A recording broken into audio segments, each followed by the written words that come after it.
Ang lulutuin natin ngayon ay chicken adobo na may tokwa. Simulan na natin. Lagay na natin ang ating kawali. Ilagay na natin ang ating mantika na galing sa Baguio. Lagay na natin ang ating bawang. Ilagay na natin ang ating laurel. Tapos, ilagay na natin ang ating sibuyas at imikos-mikos natin yan. Imikos-mikos lang. Ilagay na natin ang ating manok. At imikos-mikos natin yan. Imikos-mikos lang. Mekos lang natin. At pagkatapos lagyan natin ng konting suka at pakuluin ng konti. Ilagay na natin ang ating powder na paminta. At imekos lamang natin yan. Imekos. Tapos lagay na natin ang ating toyo. At lagay natin ang ating oyster sauce na galing sa oyster. At masarap na MSG.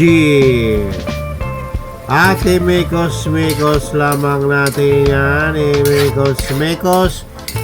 Mikos lang. Mikos. At ilagay natin ang ating konting tubig.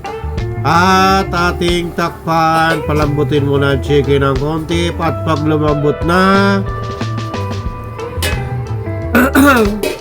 ilagay na natin ang ating tofu. At imikos natin yan. Imikos lang, mikos. At ating takpan. Pagkatapos ng ilang araw, buksan natin. Ayan na, luto na ang ating chicken adobo na may tofu. At atin ang hahanguin. Ilagay na natin lahat yan. Lagay na natin. Ilagay na natin yan. Yan o. Sarap niyan. Wow. Sarap naman yan, oh. Wow. Sarap niyan, oh. Ito na po ang ating finished product. Ayan na. Kainan na.